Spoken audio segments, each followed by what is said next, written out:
Good evening ma'am.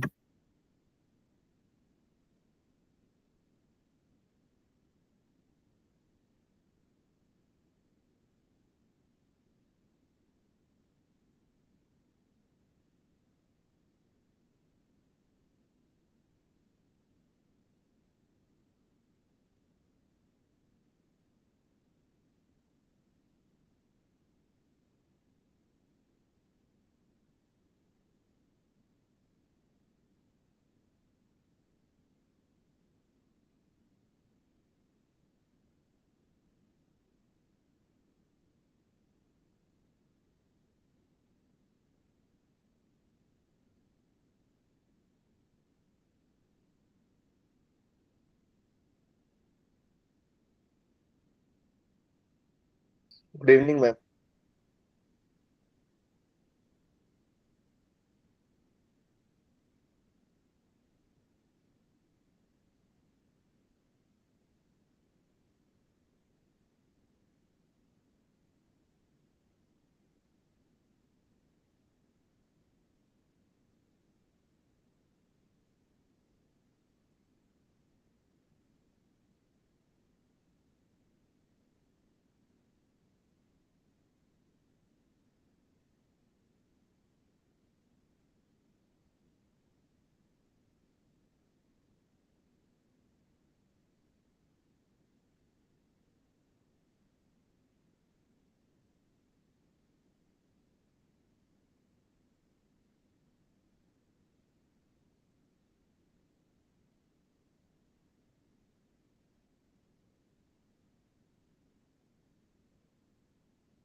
Good evening ma'am.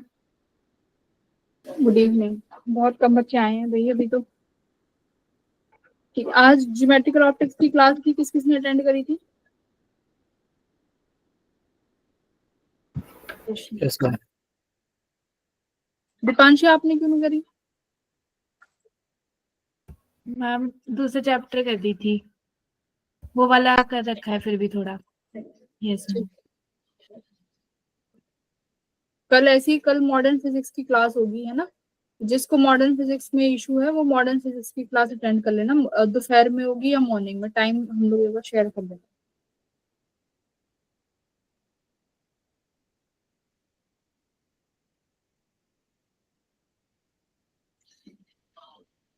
देखो, capacitor से हर साल एक क्वेश्चन तो हर शिफ्ट में आता है, ठीक है?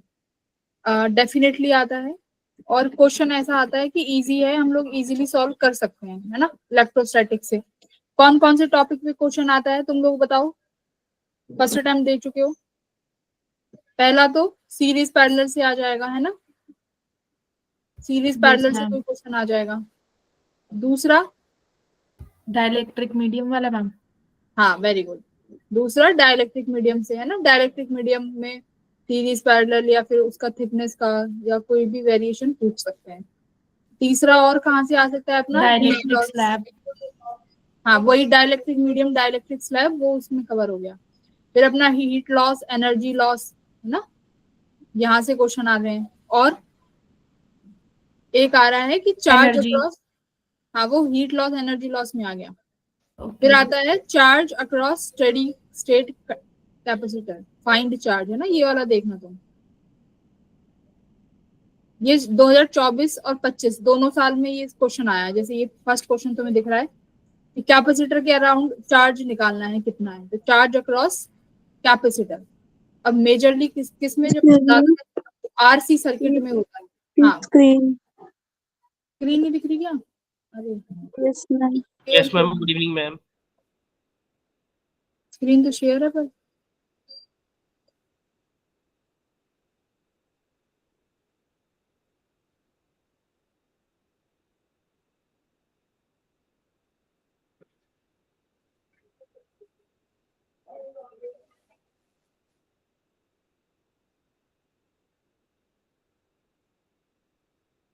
क्या? हाँ, तो ये है, यहाँ से हमारे क्वेश्चंस आते हैं। तो आज वाली शीट सॉल्व करी थी, मॉर्निंग में मिल गई थी, है ना तुम लोगों को? जिसने कर ली है वेल एंड गुड। जिसको कैपेसिटर नहीं आता है, लगता है कि डिफिकल्ट चैप्टर है, तो सिर्फ कुछ ही हमें पोर्शन कवर करना है कैपेसिटर का, ठीक है। कुछ कुछ चैप्टर्स हमें, कुछ कुछ टॉपिक्स हमें आनी चाहिए, बट कैपेसिटर को स्किप करके मत चले जाना कि कैपेसिटर हम छोड़ के चले जाएंगे तो भी काम चल जाएगा, नहीं चलेगा। 4 मार्क्स का एक क्वेश्चन आता है और इतना इजी आता है कि हम लोग सॉल्व कर ले जाते हैं, ठीक है। तो कैपेसिटर में जो भी टॉपिक्स हैं, मैं क्वेश्चन ऐसे कवर करूंगी जिसमें तुम्हारी सारी थ्योरी कवर होती चली जाएगी, तो थ्योरी पे टाइम वेस्ट नहीं करेंगे। पहला क्वेश्चन क्या कह रहा है, देखो, charge accumulated on the capacitor corrected in the following circuit. मतलब इस कैपेसिटर के अक्रॉस आपसे चार्ज पूछा जा रहा है कि कितना चार्ज है, ठीक है। तो चार्ज का फॉर्मूला हमारे पास सीधा सीधा Q इक्वल्स टू CV होता है। आपके पास कैपेसिटेंस की वैल्यू गिवन है 150 माइक्रोफेराड। V यानी अपना पोटेंशियल डिफरेंस, यानी आपको A और B के अक्रॉस क्या निकालना है, पोटेंशियल निकालना है। A और B के अक्रॉस पोटेंशियल की वैल्यू चाहिए हमें, ठीक है। जरा मेरे को ये बताओ, सीरीज पैरेलल में बताओ, R1 और R3 ये कैसे होंगे? देखो, करंट यहाँ पर आया, टोटल करंट I आएगा, ये I करंट यहाँ पर आया, ये I करंट डिवाइड हो जाएगा, I1 यहाँ पर और I2 करंट यहाँ पर। अब एक बार बताओ, R2 में भी सेम करंट जाएगा ना, I1। सिमिलरली R4 में तुम्हारा यहाँ पे करंट जाएगा I2। तो इसका मतलब R1 और R2 किस में हो गए, सीरीज में। हाँ, R1 R2 सीरीज में, सिमिलरली R3 और R4 सीरीज में। फिर वो आपस में उनको पैरेलल में कर देंगे, तो यहां से हम निकाल लेंगे R इक्विवेलेंट, ठीक है। R इक्विवेलेंट आ जाएगा, कितना आएगा देखो, 2 और 3 और ये 6 और 4 10, तो 30/13, करेक्ट। ये आपका R इक्विवेलेंट आ गया। भाई R1 और R2 को ऐड कर दो 3 और ये हो गया 13, तो 10 और 3 को पैरेलल में कर दो, तो ये पैरेलल में R इक्विवेलेंट आ गया आपका 30/13। अब R इक्विवेलेंट निकालने के बाद क्या निकाल लोगे, next step, total current IT कितना आ जाएगा, V/R। तो वोल्ट कितनी है आपके पास, 10, R इक्विवेलेंट आपका आया 30/13। तो आपके पास सर्किट का टोटल करंट भी आ गया, देखो 13/3, शायद यही आया ना, V इक्वल्स टू IR होता है और V हमारे पास 10 है। अच्छा, V रेजिस्टेंस कितना है हमारे पास, 30/13। तो आपके पास टोटल करंट भी आ गया। अब क्या करें, हमें I1 और I2 चाहिएगा, क्योंकि मुझे यहाँ पर A का पोटेंशियल निकालना है। तो इस रेजिस्टेंस के अक्रॉस कितना पोटेंशियल ड्रॉप होगा बच्चों, V इक्वल्स टू IR1। तो आप I1 निकाल लोगे, यहां से इसका पोटेंशियल ड्रॉप आ जाएगा, तो A का पोटेंशियल आ गया। सिमिलरली आप I2 निकाल लोगे, B का पोटेंशियल निकाल लोगे। फिर कैसे निकालोगे B का potential, V equals to I2 और ये जो इसका क्या है हमारा यहाँ पे R3, बोलो यहाँ से। अब फिर आपके पास पोटेंशियल डिफरेंस की वैल्यू आ जाएगी और कैपेसिटेंस आपके पास है ही, ठीक है। तो ऐसे इन वाले क्वेश्चंस को इस तरीके से सॉल्व करा जाता है। ये स्टेडी स्टेट होती है कि हमारे पास कैपेसिटर के अक्रॉस पोटेंशियल डिफरेंस किसका रहेगा, जो रेजिस्टेंस के अक्रॉस ड्रॉप हुआ है, ठीक है। फर्स्ट क्वेश्चन किसको क्लियर नहीं है, बोलो। मैम एक बार शॉर्ट में रिकैप करा दोगे? क्या करा दूं, शॉर्ट में एक बार फिर से समझा दो। हाँ देखो, आपको क्वेश्चन क्या कह रहा है, आपको कैपेसिटर के अक्रॉस चार्ज निकालना है। तो कैपेसिटर के अक्रॉस चार्ज का फॉर्मूला क्या होता है, फॉर्मूला बोलो, equal to CV। Q equals to CV। हमारे पास कैपेसिटेंस की वैल्यू गिवन है, बट मेरे पास V नहीं है। V को लिखते हैं पोटेंशियल डिफरेंस, यानी आपको potential across A minus potential across B, यानी मुझे A और B का पोटेंशियल चाहिए। तो आप मुझे बताओ, करंट इलेक्ट्रिसिटी चैप्टर हम कर चुके हैं, A और B का पोटेंशियल कैसे निकालेंगे? वही आपको पहले देखना पड़ेगा, सीरीज पैरेलल। R इक्विवेलेंट निकालोगे, R इक्विवेलेंट के बाद सर्किट का टोटल करंट, सर्किट में टोटल करंट कितना है। तो आपके पास वोल्टेज गिवन है बैटरी, तो सर्किट का टोटल करंट जो आएगा वो निकाल लिया। उसके बाद आप I1 और I2 निकालोगे, यानी जो ये दो ब्रांचेस हैं, इन दोनों ब्रांचेस में कितना करंट फ्लो हुआ है। देखो दीज ब्रांचेस, कौन सी वाली ब्रांच जो हमने यहाँ पे डिवाइड करी है, देखो दीज ब्रांचेस, इन वाली ब्रांच में करंट कितना जाएगा। ठीक है, तो यहाँ से फिर आप I1 और I2 निकाल लोगे, और फिर उसके बाद I1 I2 आ गया तो पोटेंशियल डिफरेंस निकाल लेंगे फिर A पॉइंट का, कि कितना पोटेंशियल ड्रॉप हुआ है, और वही आपका पोटेंशियल होगा A पॉइंट का। बोलो ठीक है। Yes ma'am. बेसिक क्वेश्चन है ये, तुम्हें ना ऐसे बोलने से समझ में नहीं आएगा, आपको कॉपी पेन उठानी पड़ेगी। बस कॉन्सेप्ट ये है कि अगर हमें कैपेसिटर के अक्रॉस चार्ज निकलवाया जा रहा है आरसी सर्किट में, तो हमें ज्यादा टेंशन नहीं लेनी है, इसको नॉर्मल रेजिस्टेंस की तरह सॉल्व करो, क्योंकि कैपेसिटर में जो ये वाली ए बी ब्रांच है ना, ये स्टेडी स्टेट में है, तो यहाँ पर कोई भी चार्ज नहीं जा रहा होगा। ठीक है, तो ये है Q इक्वल्स टू CV, हम लोग डायरेक्ट निकाल सकते हैं यहाँ से। चलो, capacitor of capacitance, question number second देखो जरा क्या कह रहा है कि एक कैपेसिटेंस है जिसको हमने चार्ज किया है 12 वोल्ट पे। ठीक है, उसका कैपेसिटेंस की वैल्यू भी गिवन है 100 माइक्रोफेरेड। इसको हमने एक इंडक्टर के साथ कनेक्ट कर दिया to produce oscillations. The maximum current in the circuit will be, एक बार याद करो, मैंने तुम्हें LC ऑसिलेशंस कराया था। LC ऑसिलेशन में मैंने क्या बताया था कि जो कैपेसिटेंस क्या होगा, धीरे धीरे अगर मान लो कैपेसिटर पहले फुली चार्ज है, जैसे यहाँ पे लिखा हुआ है कैपेसिटर जो है चार्जड है, अगर ये कैपेसिटर चार्ज है, धीरे धीरे क्या होने लगेगा, यहाँ से करंट फ्लो होगा, क्योंकि कैपेसिटर डिस्चार्ज होना शुरू हो जाएगा, और जैसे जैसे कैपेसिटर डिस्चार्ज होगा वैसे वैसे इंडक्टर क्या हो जाएगा, चार्ज, इंडक्टर चार्ज हो जाएगा। तो इस केस में ये ऑसिलेशंस थी, ये किसकी ऑसिलेशंस होती हैं बच्चों, क्या ऑसिलेट कर रहा है, एनर्जी ऑसिलेट करती है ना, कि पहले हमारे पास कैपेसिटर के पास चार्ज था, फिर सारा का सारा जो वो है वो इंडक्टर को चार्ज कर देता है। तो यहाँ पर हमारी एनर्जी क्या रहती है, कंजर्व रहेगी, क्योंकि यहाँ पर देखो कोई भी रेजिस्टेंस नहीं है जो कि एनर्जी को लॉस करे, यानी हीट का लॉस हो, ऐसा कुछ भी नहीं है। जितना पहले कैपेसिटर के पास चार्ज था, वो जैसे जैसे चार्ज 0 होगा, वो सारा का सारा चार्ज यहाँ पर किस में कन्वर्ट हो जाएगा, I मैक्स में, है ना भाई। अगर रेजिस्टर लगा होता तो इसमें heat is equal to I² RT भी करते साथ में कंजर्वेशन के नहीं, लिए। फिर उसमें हीट लॉस होता हमारे पास, तो हम एनर्जी कंजर्व वाला नहीं कर सकते थे उसमें। जैसे अब मैं यहाँ पे करूंगी क्या, मुझे करंट, मैक्सिमम करंट निकालना है। अब देखो कैपेसिटर के पास कितनी एनर्जी है इनिशियली, हाफ CV², कैपेसिटेंस भी है और पोटेंशियल भी है।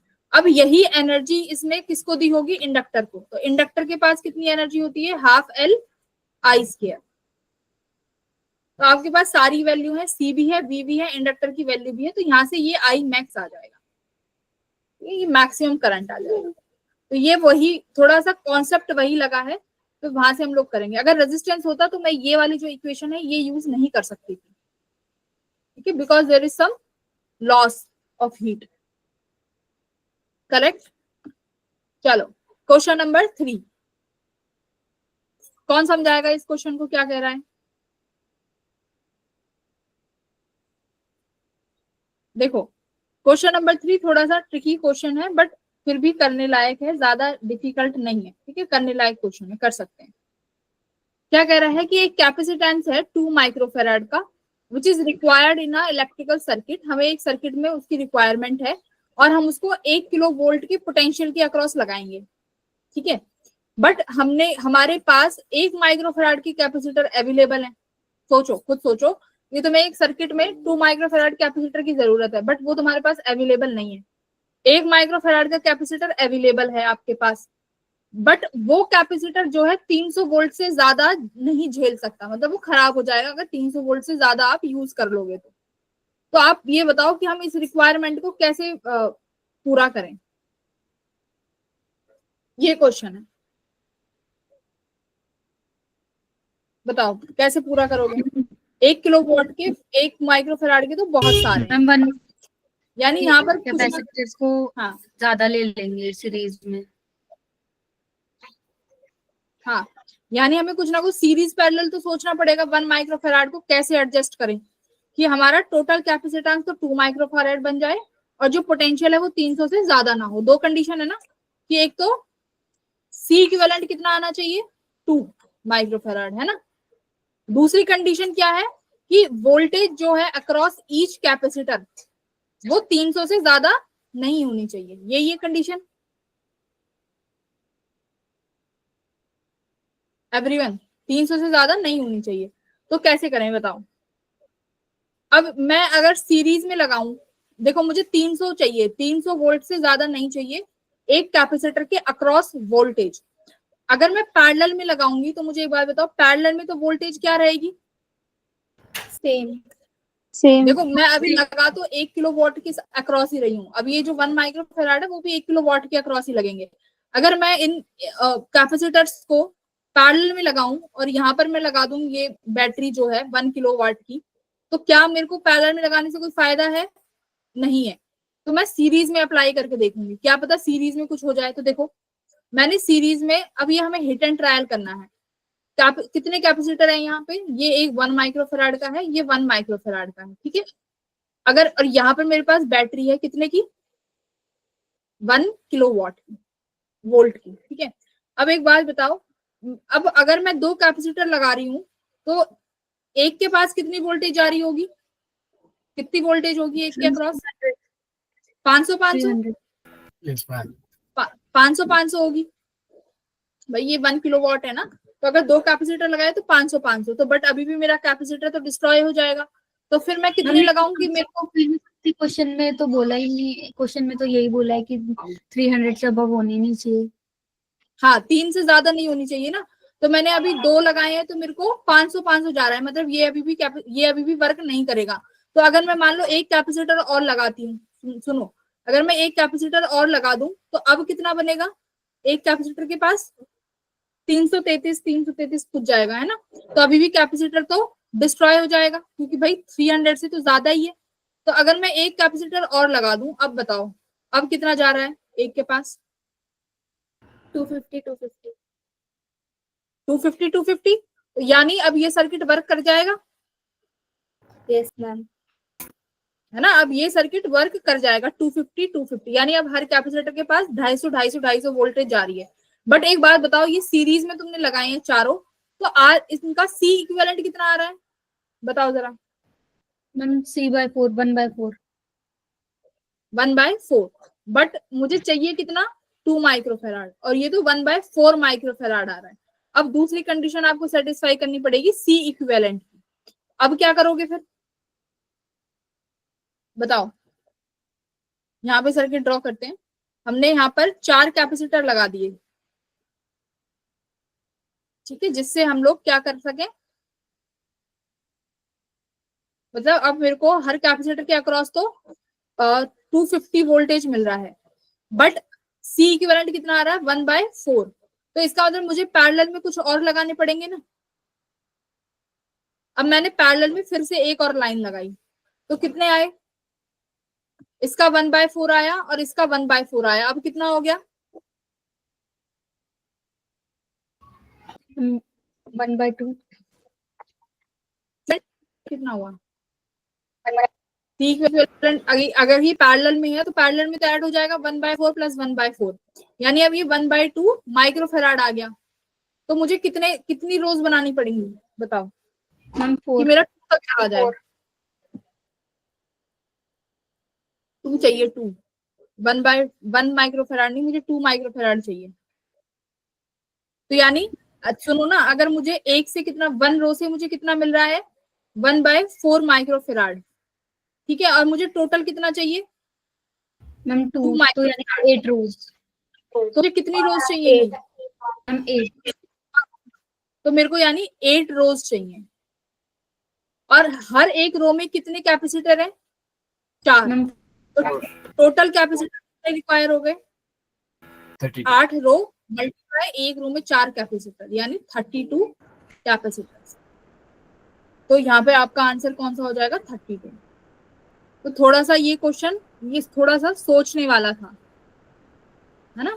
तो ये इस तरीके से तुम्हारे क्वेश्चन सॉल्व हो सकते हैं।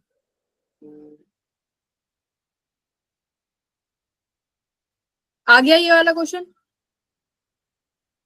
Yes ma'am.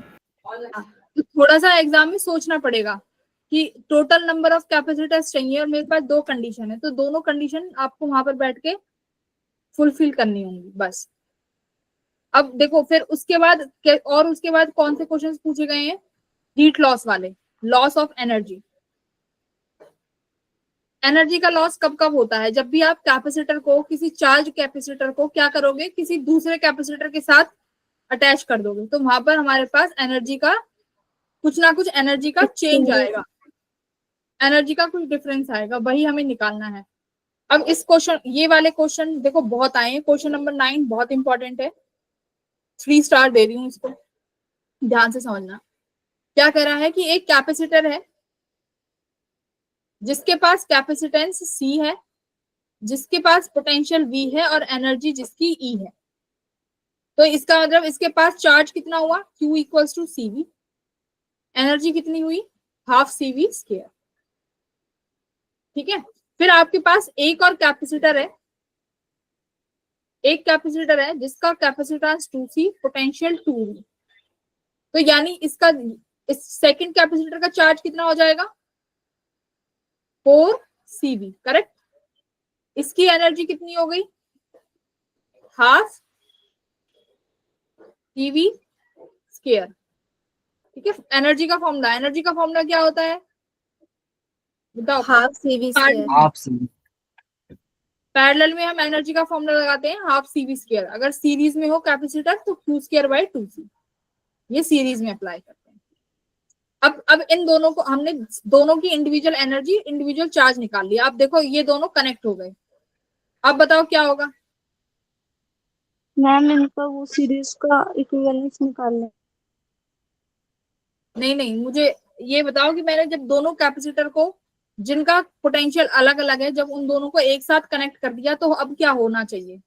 तो इक्विवेलेंस से कैपेसिटेंस निकालेंगे।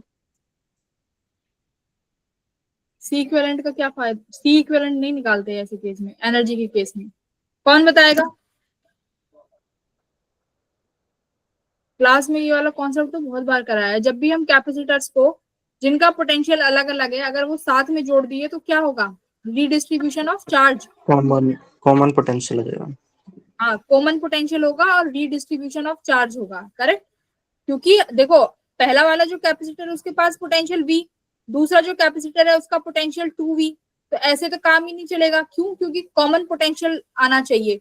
तो जब तक कॉमन पोटेंशियल नहीं आएगा, जब तक चार्ज रीडिस्ट्रीब्यूट होता रहेगा। तो यानी फाइनली जो चार्ज होगा इस पहले कैपेसिटर पे अलग आएगा, जिसको मैं Q1 डैश बोल रही हूँ।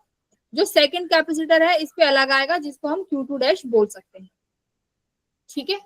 बट चार्ज कंजर्व रहेगा। चार्ज कंजर्व यानी Q1 plus Q2 equals to Q1 dash plus Q2 dash. यहाँ पर हमेशा चार्ज कंजर्व रहेगा, क्योंकि बैटरी तो है नहीं, बैटरी तो है नहीं जो नया चार्ज प्रोड्यूस कर देगी। Charge will be conserve. तो Q1 पहला वाला चार्ज कितना था? CV।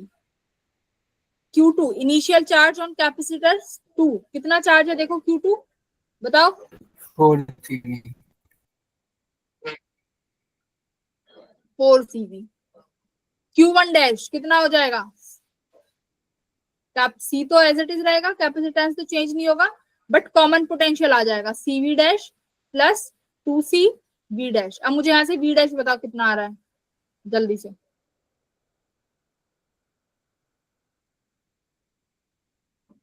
V डैश कितना आया?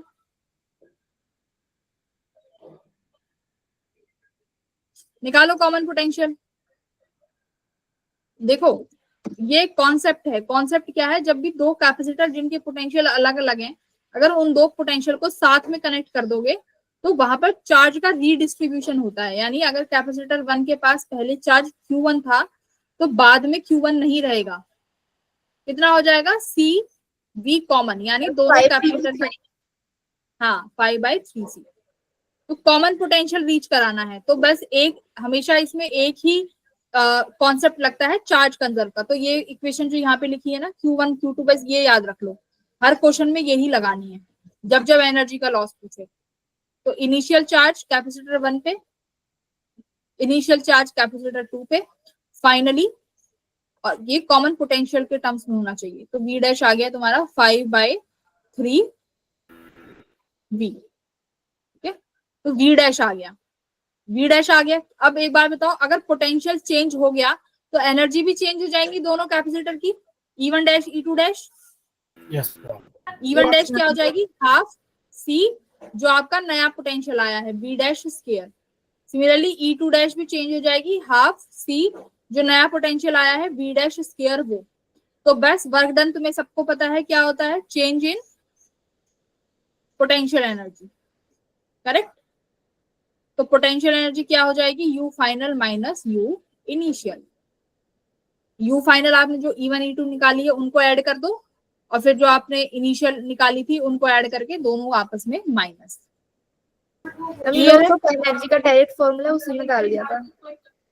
हाँ, वो एनर्जी लॉस का डायरेक्ट फॉर्मूला भी है, 1/2 C1 C2 upon C1 plus C2 V1 minus V2 का होल स्क्वायर। उससे उससे क्या आंसर आ रहा है, पर इसमें V1 V2 क्या रखोगे, V2 तो कॉमन पोटेंशियल हो जाएगा, V1 क्या रखा है इसमें, हम एज इट इज रख देंगे ना। एज इट इज मतलब, हाँ अच्छा, मतलब ये इनिशियल में अलग रखोगे और फिर फाइनल के लिए दोबारा रखोगे, है ना।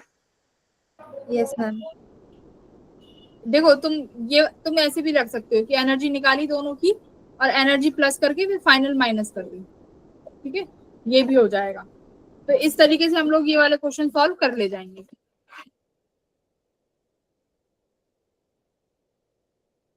अब इस ऐसा ही एक क्वेश्चन तुम लोग सॉल्व करोगे अभी बैठ के।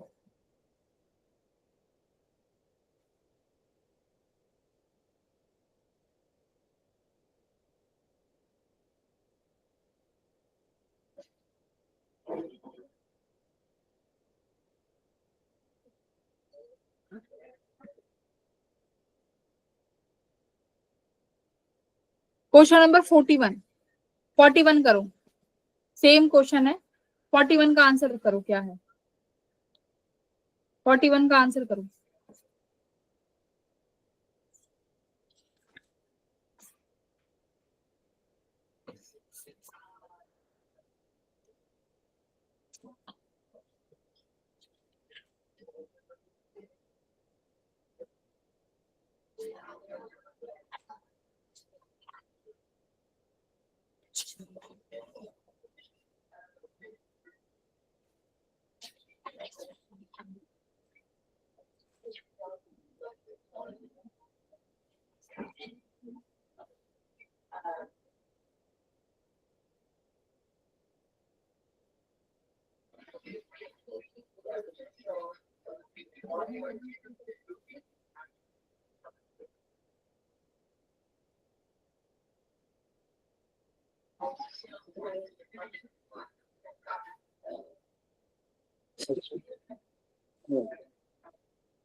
और 41 देखो,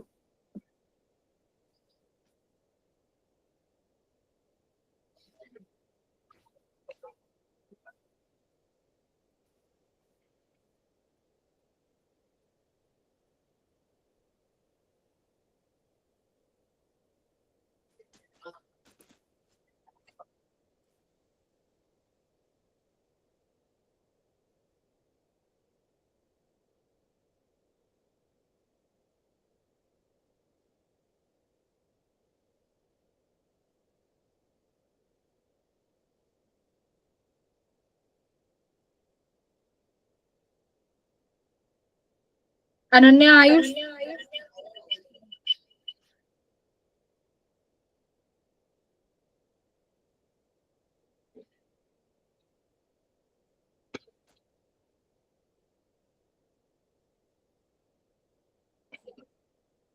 जतिन बताओ इसका आंसर।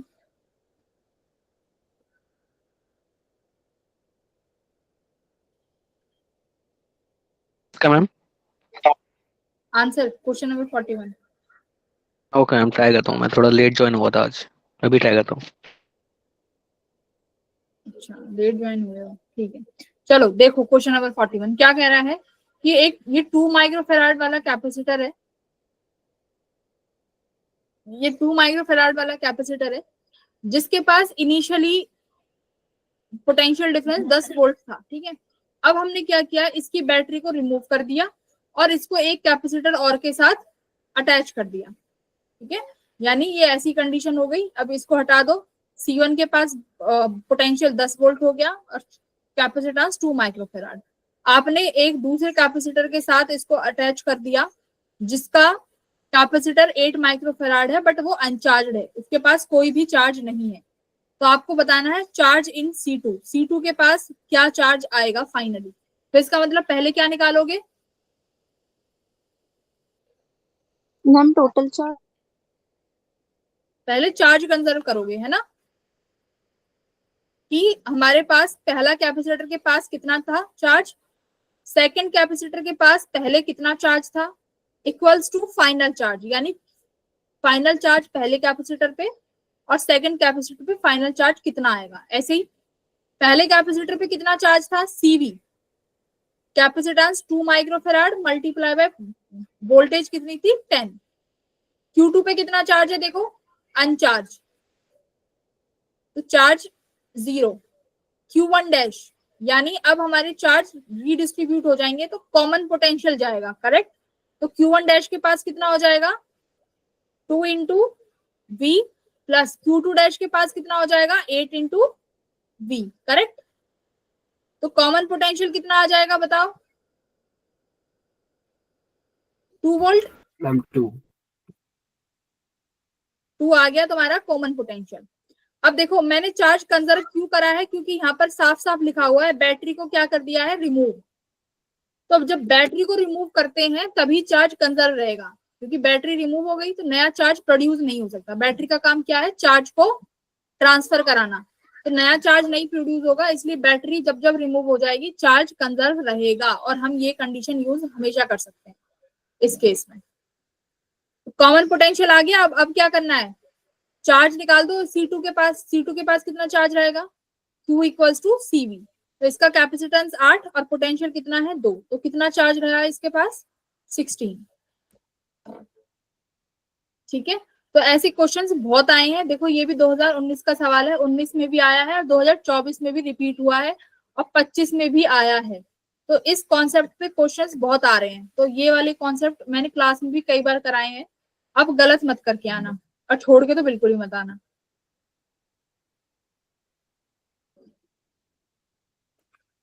ये देखो ये डाइलेक्ट्रिक मीडियम का क्वेश्चन है, क्वेश्चन नंबर 11। क्या कह रहा है, कौन बताएगा।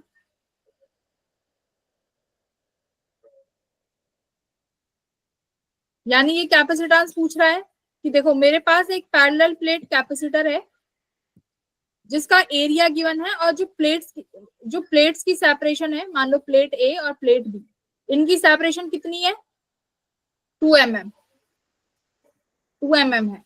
अब क्या कह रहा है कि हमने डाइलेक्ट्रिक मीडियम इंट्रोड्यूस कर दिया जिसकी थिकनेस 1 mm है और डाइलेक्ट्रिक कांस्टेंट 5 है, ठीक है। तो यानी 1 mm फिल्ड किया है तो सिर्फ इतना ही स्पेस फिल हुआ होगा, आधा, ठीक है। तो यानी इस प्लेट का कैपेसिटेंस C1 मान लो, B वाले का C2 मान लो, तो C इक्विवेलेंट निकाल दोगे। पैरेलल प्लेट का कितना होता है कैपेसिटेंस, बोलो capacitance of parallel plate, formula बोलो। A epsilon naught Tanisha, yes, A epsilon naught by T। अब बताओ मेरे को जरा, सीरीज में करोगे कि पैरेलल में करोगे, C इक्विवेलेंट। मैम इसमें डायरेक्ट फॉर्मूला यूज नहीं कर सकते? कौन सा वाला? C equals to A epsilon naught A upon D minus T plus T by K, वो हाँ यस।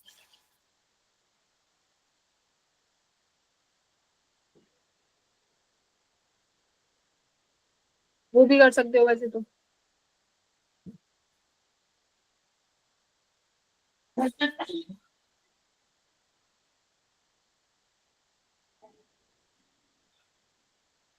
वो भी कर सकते हो, और सी इक्विवेलेंट वाला भी निकाल सकते हो। अगर बताओ सी इक्विवेलेंट से करोगे तो ये सीरीज में है कि पैरेलल में है? पहले देखो ऐसे क्वेश्चन को ज्यादातर ये थिकनेस वाले से नहीं होगा, ये सी इक्विवेलेंट वाले से ही होगा। तो इसमें मेजरली सी इक्विवेलेंट ही यूज करेंगे, ठीक है। वो जब करते हैं जब बीच में इंसर्ट हो, मतलब कि मान लो मेरा ये कैपेसिटर है और इतने एरिया में इंसर्ट हुई है इस तरीके से, ये इतने में इंसर्ट हुई है इतनी थिकनेस पे, तब हम यूज कर सकते हैं वो वाला, ठीक है। D minus T plus T by के जो तुम कह रही हो, इस केस में नहीं यूज कर सकते,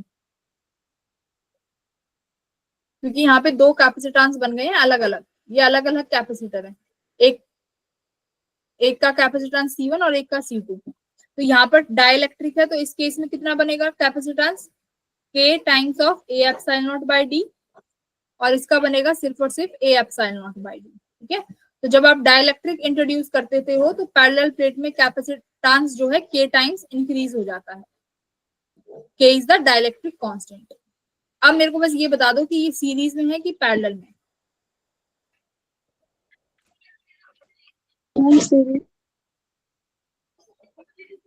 हाँ, ये किस में है? सीरीज में है। पता कैसे करते हैं? देखो ए प्लेट का पोटेंशियल कुछ है, बी का कुछ है, और ये जो पॉइंट है यानी ये जो बाउंड्री है इसका पोटेंशियल एक्स यानी कुछ अलग होगा। तो यानी जो पोटेंशियल है वो अलग अलग है, और जब पोटेंशियल अलग अलग होते हैं तो ये हमारे कैपेसिटेंस सीरीज में कैलकुलेट होते हैं। तो सीरीज में आप इजीली कैलकुलेट कर सकते हो, ठीक है। आपके पास सारी वैल्यूज हैं, तो यानी अब इनको सीरीज में लगा देना, बस इतना ही करना था। Easy one. ये वाला देखो, ये बताओ, 1 सेकंड का क्वेश्चन है, ये वाला बताओ, डी। ध्यान से देखो।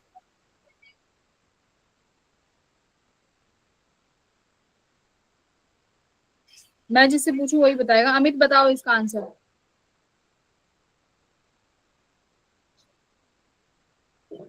काजल तुम बताओ।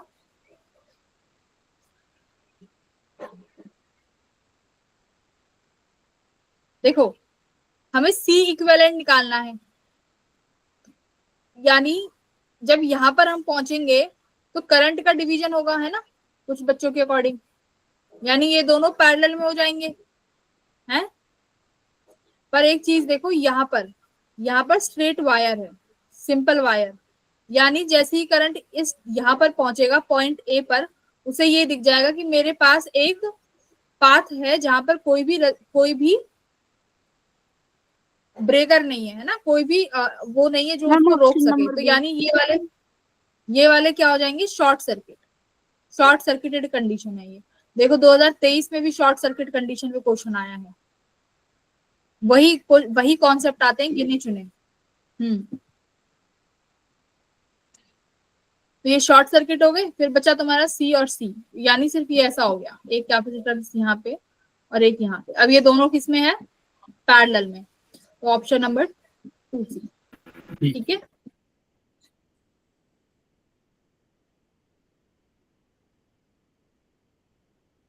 ये फ्लक्स पूछ रहा है वाले क्वेश्चन में पैरेलल में कैसे हो गया? पूरा करंट तो सेम ही जा रहा है ना, क्यों करंट सेम वायर की तरफ करेगा तो यहाँ जाओगे ना, एक यहाँ चला गया और एक कुछ यहाँ चला गया, अलग अलग जाएगा ना। ठीक है, ओके मैम। ये मत सोचो कि ये कैपेसिटेंस सी की वैल्यू सेम है इसलिए वो तो बराबर। जो कैपेसिटर है उसके ऊपर और नीचे वाले पॉइंट पे सेम करंट आ रहे हैं, पोटेंशियल सेम हो रहा है। अच्छा, अगर मैं इसको सी कर दूं और इस वाले को 2C कर दूं, अब बताना जरा। अब ये सीरीज में है कि पैरेलल में? हम करंट तो सेम ही पास करेगा ना। किस में? हम दोनों में। सेम क्यों जाएगा भाई? अभी भी ये पैरेलल में है। पैरेलल में करंट सेम थोड़ी जाता है, पैरेलल में पोटेंशियल सेम रहता है। यस मैम, बट हाँ तो ये पैरेलल में ही तो होंगे, फिर पैरेलल में होंगे ना। ये यहाँ पर चला गया और एक कैपेसिटर ये, तो ये किस में हो जाएंगे? पैरेलल में तो होगा, बट करंट डिवाइड तो होगा ना, करंट तो डिवाइड होगा, बट दोनों है किस में? पैरेलल में। तो पैरेलल में सी इक्विवेलेंट कैसे आता है? C1 plus C2। C2 parallel में ये हो जाएगा C प्लस C, तो ये दोनों पैरेलल में है, बट पैरेलल में जो C इक्विवेलेंट होता है वो फॉर्मूला ये होता है। कहाँ कंफ्यूज हो रही हो बोलो, समझ आया प्रगति? यस मैम, मैम, ये समझ में आ गया मैम। मुझे शॉर्ट लगा सर्किट वो कैसे वायर होगा? एक्ट करेगा। शॉर्ट सर्किट बेटा ऐसे हो गया क्योंकि यहाँ पर देखो इसके पास सिंपल वायर वाला पाथ है जहां से वो करंट या चार्ज जो है फ्लो कर जाएगा, तो इन दोनों को वो छोड़ देगा, वो यहाँ से नहीं जाना चाहेगा। वो कौन से पाथ को फॉलो करेगा? हमेशा लो रेजिस्टेंस पाथ को, तो वो यहाँ से जाएगा करंट। Okay. इस वजह से ये शॉर्ट सर्किटेड कंडीशन है।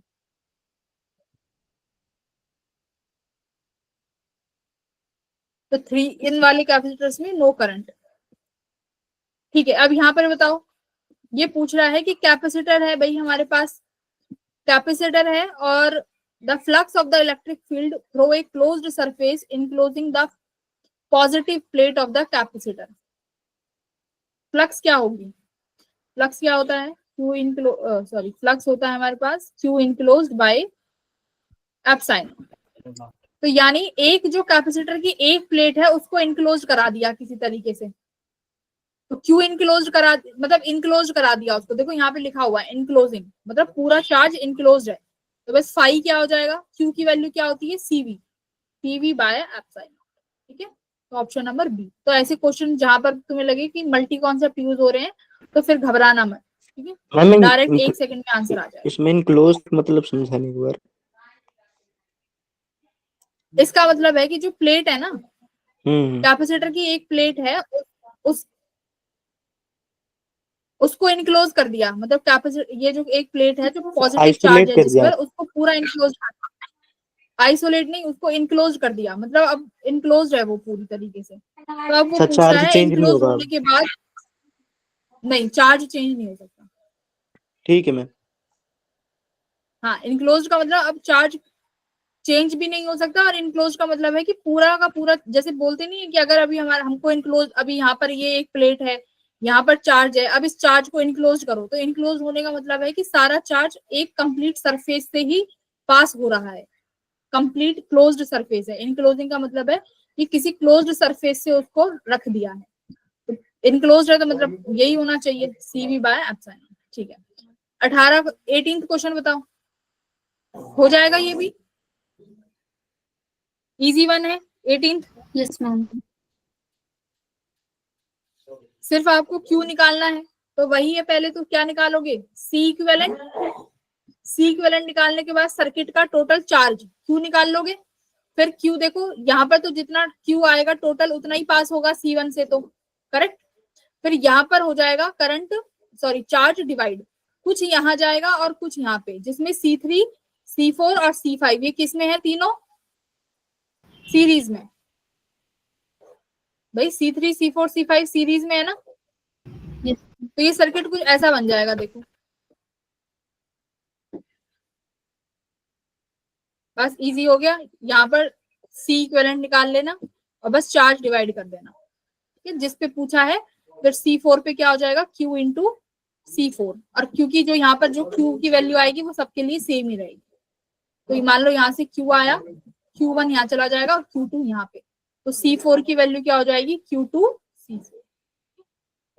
बस चार्ज डिवाइड करने का फॉर्मूला हमें आता ही है। ओके,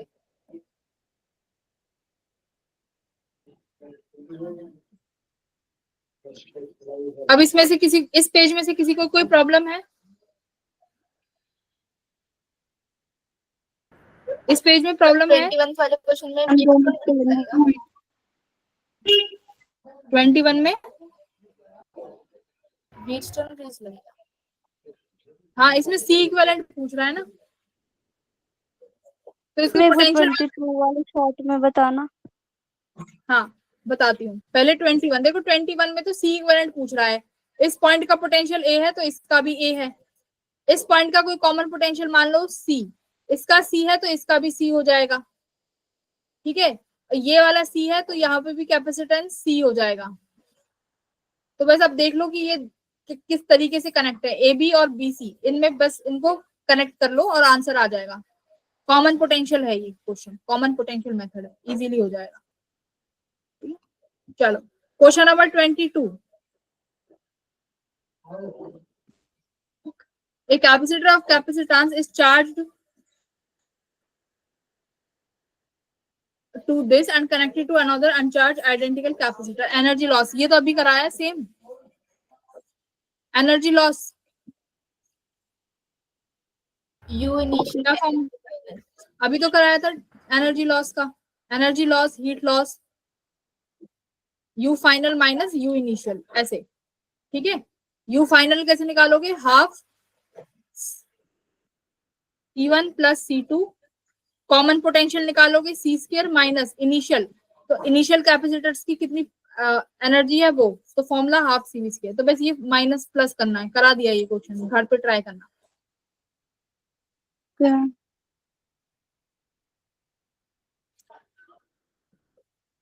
24 कर लोगे। क्या कह रहा है कि पैरेलल प्लेट कैपेसिटर है जो कि filled with the medium and is connected across the battery and is charge and then this is replaced by another slab of dielectric constant. तो उसको दूसरी डाइलेक्ट्रिक कांस्टेंट में रखा, तो पूछ रहा है कैपेसिटर के साथ क्या होगा। तो कैपेसिटर्स के साथ क्या होगा भाई, ठीक है। तो ये भी आप सीधा फॉर्मूला लगा के कर लोगे कि न्यू जो कैपेसिटेंस हो जाएगा वो k टाइम्स ऑफ इनिशियल वाले के हो जाएगा।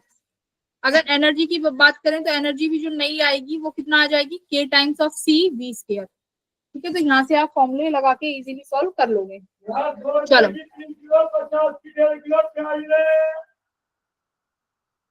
यहाँ पर क्वेश्चन है करने वाला, देखो क्वेश्चन नंबर 36, देखो ये फिर रिपीट हुआ है 2023 में, 2024 में भी आया है। देखो कैपेसिटर के अक्रॉस वो बताना है चार्ज, और ये 2023 में भी आया है, फिर से रिपीटेड क्वेश्चन। कैपेसिटर से रिपीटेड ही क्वेश्चन आते हैं, इसलिए मैं बोल रही हूँ। कर लोगे इजीली, कैसे करोगे बताओ। मैम आर इक्विवेलेंस वो निकालेंगे ना करंट, पहले आर इक्विवेलेंट निकालेंगे, वेरी गुड। देन करंट निकालेंगे, फिर उसे डिवाइड करके नहीं देखेंगे देखो सी। Q इक्वल्स टू देखो कैपेसिटर के अक्रॉस चार्ज पूछ रहा है, तो चार्ज का फॉर्मूला है CV। आपके पास कैपेसिटेंस है 1.1 माइक्रोफैराड, यानी आपको पोटेंशियल चाहिए, करेक्ट। तो इस कैपेसिटर के अक्रॉस कौन सा वाला होगा, बस ये बता दो। V कौन सा यूज करोगे, देखो जो इस रेजिस्टेंस के अक्रॉस है, क्योंकि पैरेलल में है ना। जो 100 वाले ओम के पास जो कैपेसिटर आएगा, जो पोटेंशियल आएगा, वही किसके पास रहेगा, इसके पास, ठीक है। 1 माइक्रोफैराड के पास वही पोटेंशियल हम लोग यूज करेंगे, क्योंकि पैरेलल में है ना। सुनो, हमें पोटेंशियल चाहिए, तो पोटेंशियल अब तुम कौन सा यूज करोगे, 10 वोल्ट तो नहीं यूज, कौन सा यूज करोगे। पहली बात तो जो यहाँ पर है, जो ये 10 वोल्ट के पास है, ये 10 पर यहाँ कुछ आएगा तो निकालना पड़ेगा भाई पोटेंशियल। आर के पास पोटेंशियल कितना आ जाएगा, V equals to I R. R कितना है मेरे पास, 100 ओम, तो यहाँ पर potential V equals to I आप निकाल लोगे। आर इक्विवेलेंट आ गया, वोल्टेज गिवन है, तो जो ये यहाँ से I इंटू 100 की जो वैल्यू आएगी, ये वाला V की वैल्यू आपको यहाँ पुट करनी होगी, ठीक है।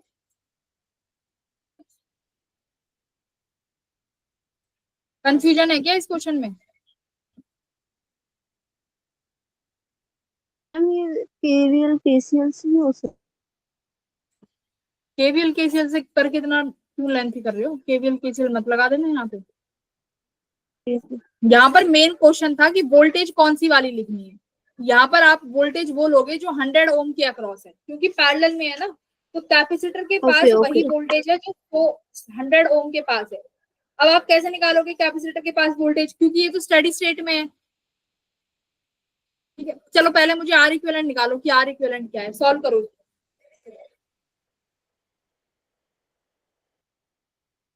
आंसर निकालो।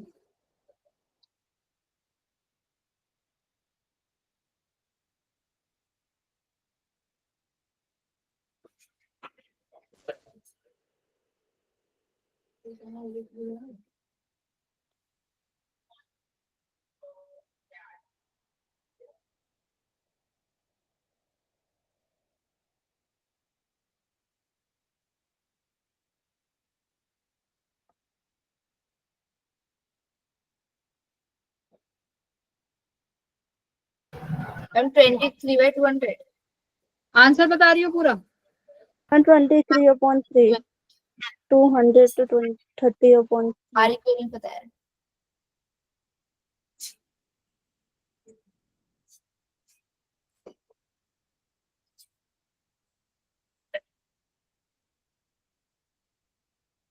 टेन आ रहा है क्या? मतलब चार्ज बता रहा हूँ डायरेक्ट। हाँ, चार्ज की वैल्यू आ रही है 10 माइक्रो कूलम। आर इक्विवेलेंट कैसे निकाला है, पहले तो आर इक्विवेलेंट की वैल्यू बताओ। 230/3 200/23। नहीं, सोहेल क्या आया है आर इक्विवेलेंट? अरे ऐड कर देंगे ना, ये 110 होगा ना। Very good, 110. Very good, yes, यही कॉन्सेप्ट था। एक बात बताओ, मैंने क्या बोला था जब मैंने तुम्हें जब करंट इलेक्ट्रिसिटी वाला कराया था, जिस ब्रांच में कैपेसिटर है और वो स्टेडी स्टेट में है, क्या उस ब्रांच से करंट जाएगा? No, ma'am.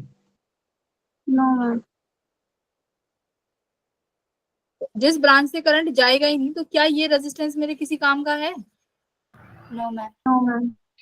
तो फिर 230 और 240 क्यों कर रहे हो? तो समझो चीजों को, जो पुरानी चीजें उन्हें भूलो मत। स्टडी स्टेट में मैंने बोला है जिस ब्रांच में कैपेसिटर है वहां करंट नहीं जाएगा, तो ये सर्किट बस इतना बन गया। तो ये 10 ओम और ये 100 ओम, अब ये तो दोनों सीरीज में हो गए। आर इक्विवेलेंट कितना आया, बस सीरीज में 110 ओम। ठीक है, अब यहाँ पर वोल्टेज निकाल देना, यहाँ पर वोल्टेज कितनी है। आर इक्विवेलेंट आ गया तो आई भी निकाल लोगे, V equals to I R equivalent. तो V कितना है 10 वोल्ट, आर इक्विवेलेंट तुमने निकाल लिया 110। ठीक है, ये आई आ गया सर्किट का, ये सर्किट का आई आ गया। यहाँ पर कितना वोल्टेज आएगा फिर, V equals to I R equivalent, और जो ये वोल्टेज है वो कैपेसिटर के अक्रॉस होगी, तो Q equals to C voltage across 100 वाला रेजिस्टेंस। अब भी नहीं समझ में आया तो बोलो। आ गया अब? यस मैम आ गया। तो ये वाले को तुमने एक्सरसाइज सॉल्व क्यों नहीं करी? मैंने सिर्फ वही कॉन्सेप्ट से क्वेश्चन दिए जहां से आ रहे थे, और करके भी नहीं आए हो तुम लोग, और अभी भी बताने के बावजूद भी गलत कर दिया।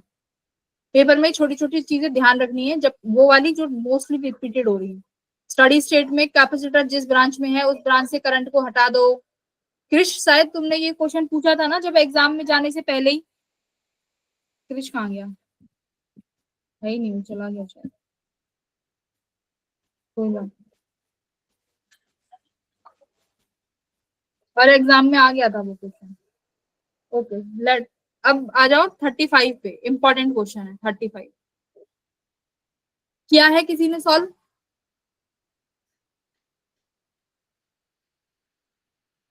देखो कुछ नहीं है ये वाला क्वेश्चन भी। ये क्या, यहाँ पर तुम्हें दो प्लेट कैपेसिटर इस तरीके से गिवन है। ठीक है, दोनों का डाइलेक्ट्रिक मीडियम अलग अलग है। इसका डाइलेक्ट्रिक मीडियम 3 और इसका डाइलेक्ट्रिक मीडियम 4। इन दोनों को एक बैटरी से कनेक्ट कर दिया 100 वोल्ट से। अब पूछा है कि हमें बताना है ये एक फॉइल से सेपरेटेड है, यानी जो इनको ये सेपरेट कर रही है ये एक फॉइल है। सिंपल सी, जैसे अभी वो क्वेश्चन कराया था कि इसका डाइलेक्ट्रिक मीडियम K1, इसका डाइलेक्ट्रिक मीडियम मान लो K2 है। अब जो ये पॉइंट है जिसका पोटेंशियल हम लेट करते थे अभी तक x, ये इसी का पोटेंशियल पूछ रहा है कि ये जो सेपरेशन है इसका पोटेंशियल बताओ। कैसे बताओगे बच्चों? Is it difficult to solve?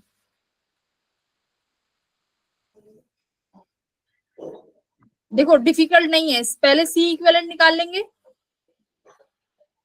C equivalent निकालने में तो किसी को कोई दिक्कत नहीं आएगी, दोनों किस में है, सीरीज में। भाई बहुत इंपॉर्टेंट चीजें हैं, सुन लो। 4 नंबर का क्वेश्चन पक्का है यहाँ से।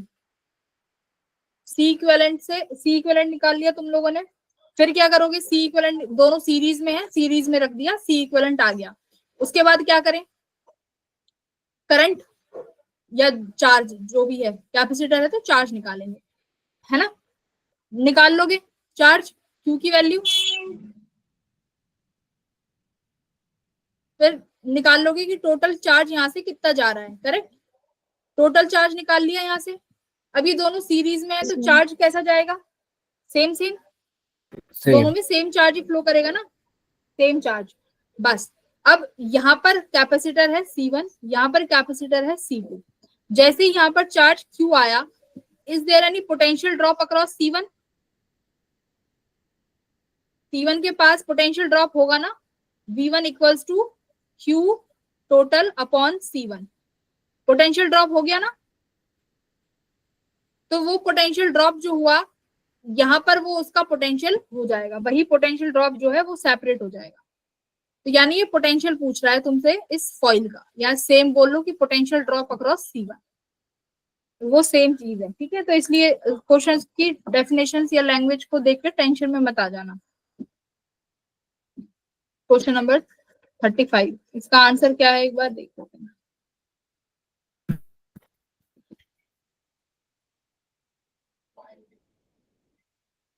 क्वेश्चन नंबर 35 तो नहीं है,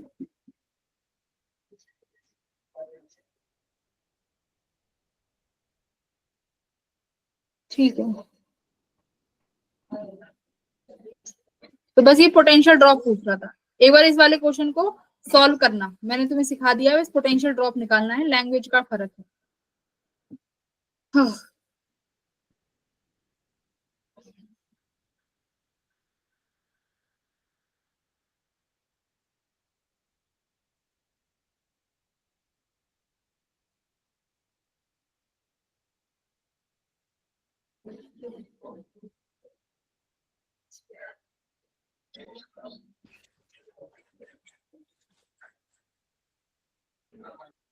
अब कौन सा क्वेश्चन नंबर इनमें से बताओ, किसी को डाउट है तो, मेरे अकॉर्डिंग तो नहीं होना चाहिए।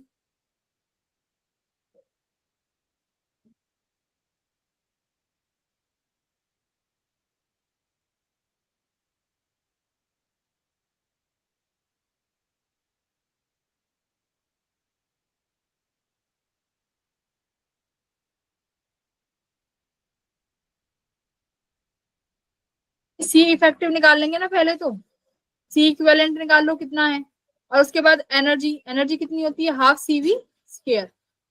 तो बैटरी का पोटेंशियल 20 वोल्ट गिवन है, बस सी इक्विवेलेंट निकालना है, हो जाएगा। बस सी इक्विवेलेंट निकालना है, ट्राई कर लेना, इजी क्वेश्चन है, ये भी हो जाएगा। Okay ma'am.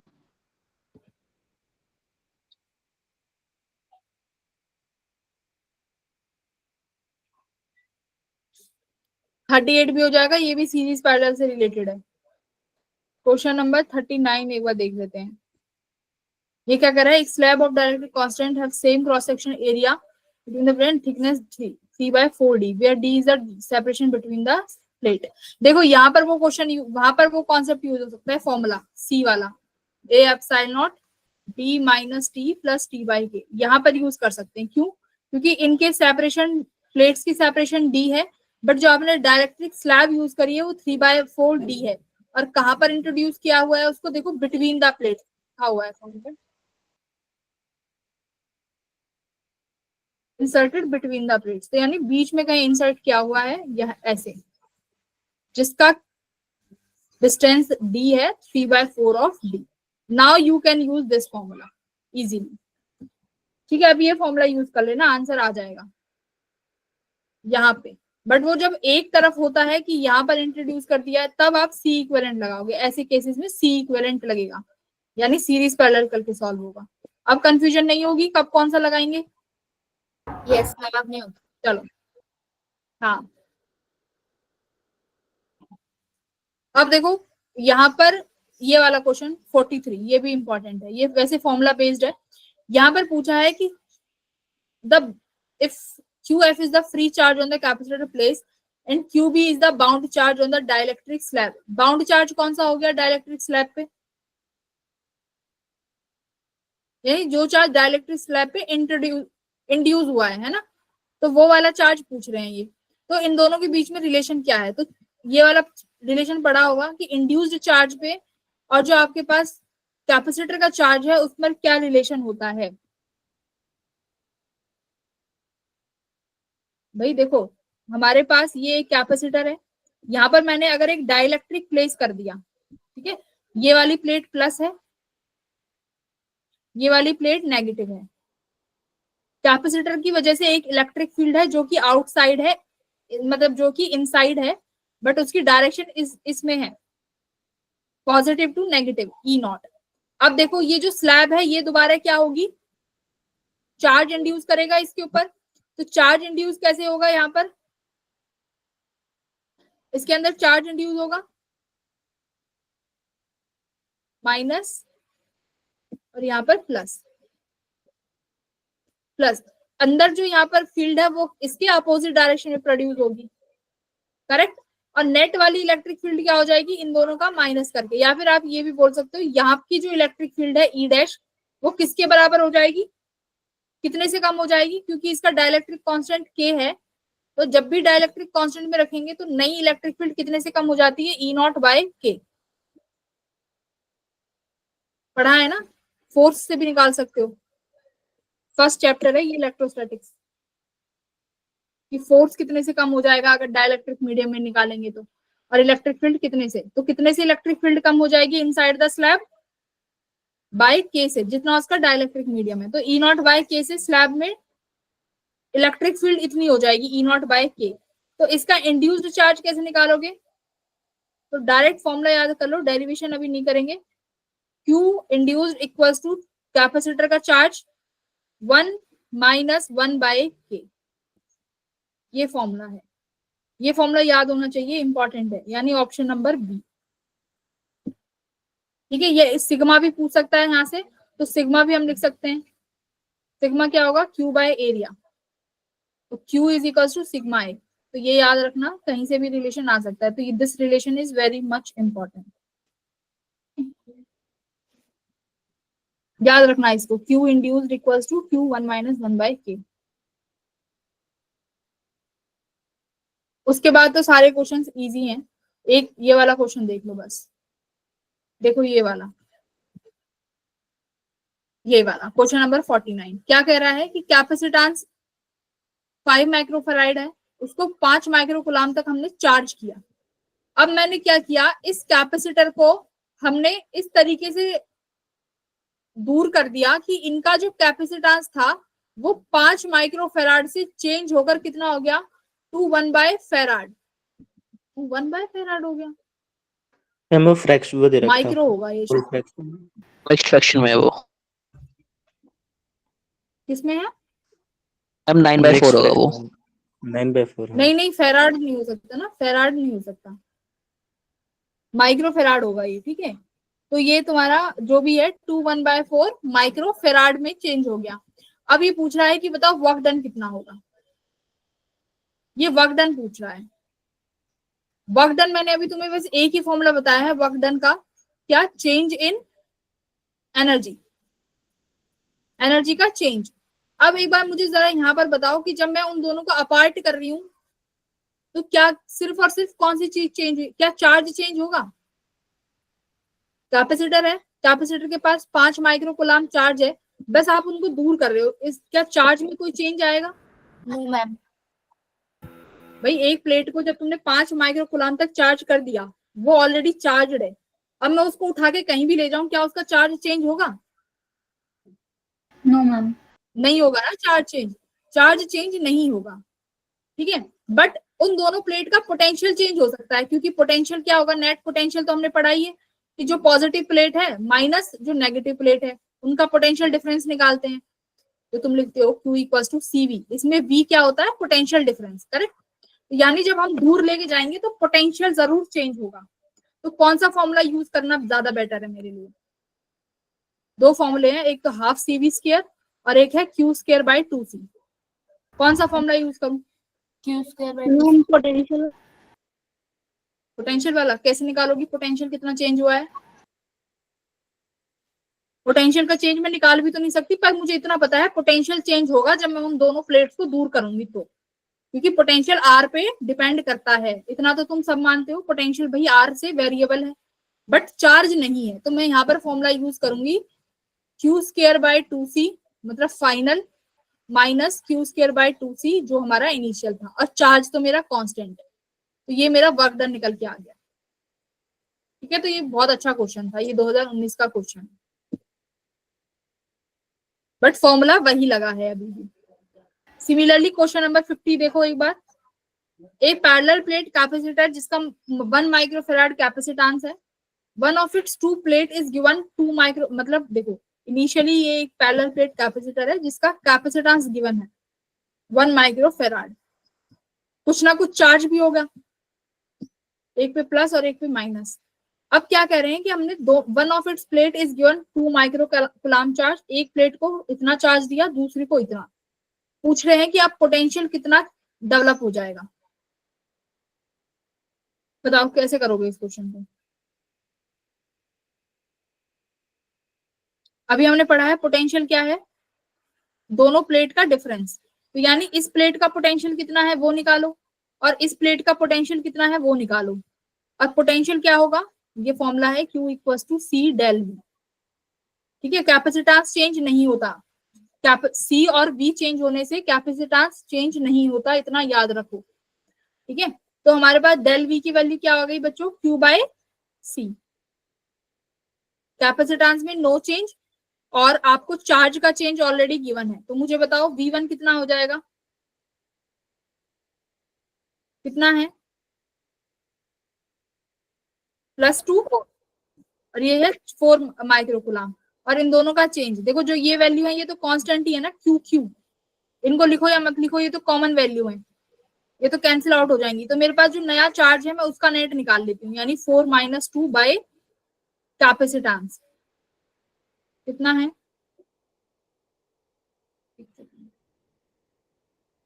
4 - 2 बाय कैपेसिटेंस कितना जाएगा, 1 माइक्रोफैराड।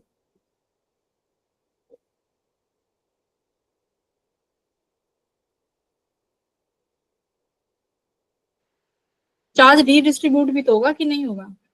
हम डेल क्यों ले रहे हैं? हाँ, V तो डेल Q होगा ना, डेल Q बाय C। एक सेकंड रुक जाओ,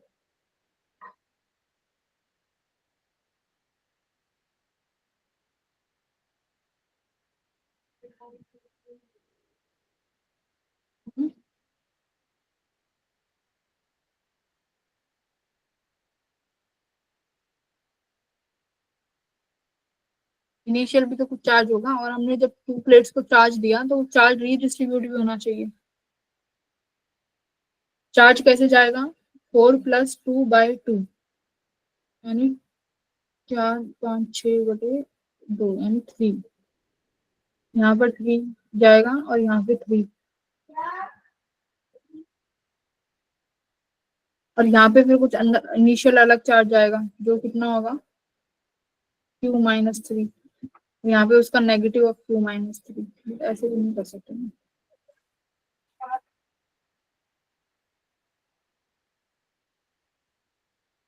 कैसे करेंगे इसको, सोचो जरा एक बार इस क्वेश्चन को।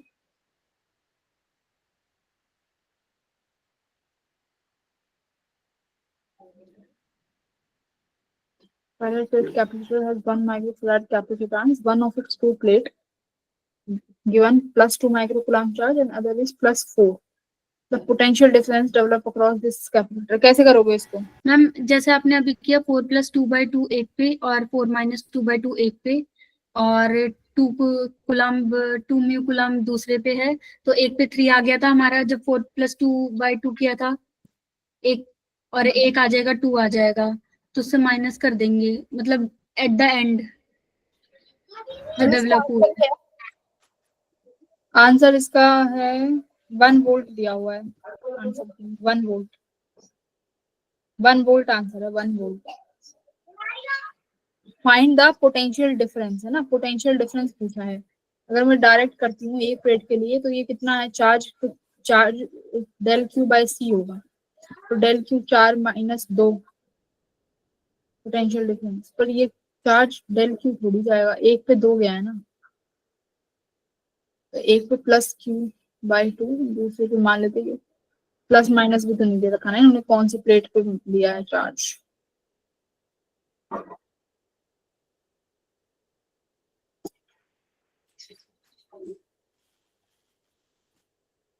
चलो एक बार इसको ट्राई करना, मैं एक बार ट्राई करना है इस क्वेश्चन को, देखते हैं। अच्छा क्वेश्चन है, एक बार देखना इसको, मैं भी देखती हूँ। और उसके अलावा तो बाकी क्वेश्चंस हो जाने चाहिए, इजी इजी है। हाँ एक बार ये वाला देख लो, क्वेश्चन नंबर 45, ये भी अच्छा क्वेश्चन है। देखो क्या कह रहा है कि हमारे पास दो स्फेयर्स हैं S1 S2, इन दोनों की रेडियस भी गिवन है 2/3r और इसकी रेडियस 1/3r। चार्ज भी गिवन है, इसका 12 माइक्रोकुलाम और इसका -3 माइक्रोकुलाम। ये दोनों बहुत दूरी पे रखे हुए हैं, बट मैंने इनको एक वायर से कनेक्ट कर दिया। तो आप पूछ रहा है कि फाइनल चार्ज बता दो कितना आएगा। तो क्या होगा बच्चों, जब एक वायर से कनेक्ट कर दोगे तो कॉमन पोटेंशियल जनरेट होगा ना, yes ma'am. Common potential generate होगा, कॉमन पोटेंशियल आ जाएगा। फिर उसके बाद देखो इसको एक तो लेंथी तरीके से करोगे, लेंथी तरीका वही है जो अपना Q1 plus Q2 charge conserve करोगे, Q1 dash plus Q2 dash, फिर वहां से V कॉमन निकालोगे। फिर V कॉमन निकालने के बाद क्या करोगे, एक वाले फिर क्या हो जाएगा, Q1 डैश किसके बराबर हो जाएगा, बट यहाँ पे कैपेसिटेंस नहीं है ना, C यहाँ पे रेडियस है, ठीक है। तो इसका सीधा फॉर्मूला क्या है, देखो जो चार्ज डिवाइड होगा वो डायरेक्टली प्रोपोर्शनल होगा रेडियस के, यहाँ पर यानी चार्ज जो है रेडियस के डायरेक्टली प्रोपोर्शनल बढ़ेगा, ठीक है। अब मान लो मुझे S1 पे चार्ज निकालना है, यानी S1 बोले तो इस पर नया चार्ज कितना आएगा, Q1 डैश। तो ये अब इसकी रेडियस पर डिपेंड करेगा, इसकी रेडियस भी मान लेते हैं R1 है, अपॉन टोटल करते हैं हमेशा रेडियस का R1 प्लस R2 यानी S2 वाली radius, multiply by total initial charge, initial total charge कितना है। तो देखो Q1 डैश निकालती हूँ, यानी S1 पे चार्ज, S1 की रेडियस कितनी है 2/3r, ठीक है, अपॉन में टोटल रेडियस यानी S1 और S2 की टोटल रेडियस कितना है 2/3r plus 1/3r, multiply total charge कितना है 12 - 3, तो यानी 9। कितना आंसर आया ये Q1 डैश 2/3r और ये कितना हो जाएगा 1/3r। देखो ये कितना हो गया 1/3 इंटू 9 माइक्रो कूलाम।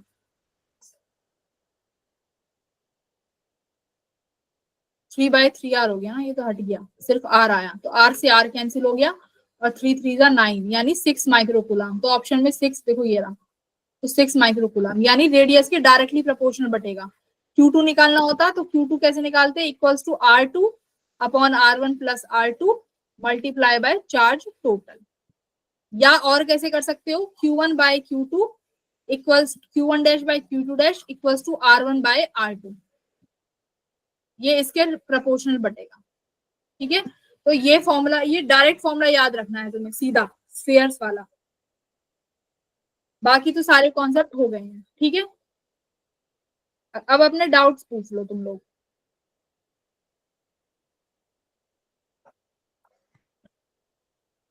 किसी क्वेश्चन में डाउट है तो वो पूछ लो। ये 45 क्वेश्चन में सीधा फॉर्मूला याद होना चाहिए कि अगर स्फीयर्स हैं तो स्फीयर पे चार्ज डायरेक्टली प्रोपोर्शनल रहेगा रेडियस के।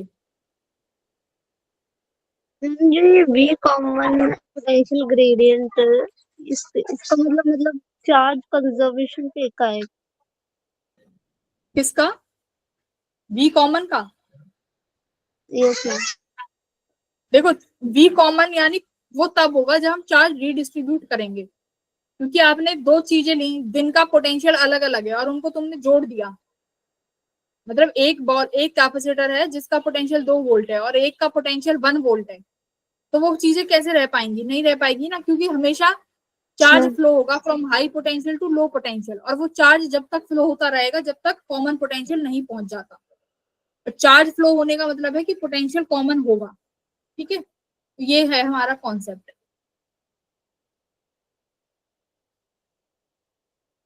डन। बस इतने ही कॉन्सेप्ट है जहां से क्वेश्चन आ सकते हैं, उसके अलावा नहीं आएगा। एक बार ये वाला ग्राफ वाला क्वेश्चन है, इसको, ये तुम्हारा होमवर्क क्वेश्चन है, ग्राफ क्वेश्चन, क्वेश्चन नंबर 48। ये होमवर्क क्वेश्चन है, ये सॉल्व करना है बैठ के। 40 मुझे पता है नहीं किया होगा, 48 सॉल्व करो, होमवर्क क्वेश्चन है लिखा जा रहा है। ये तुम्हारा HW है, ठीक है।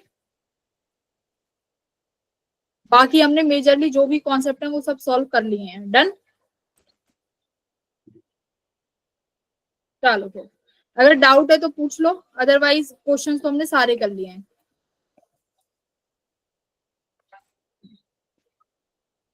किसी और टॉपिक से रिलेटेड डाउट है तो भी पूछ लो।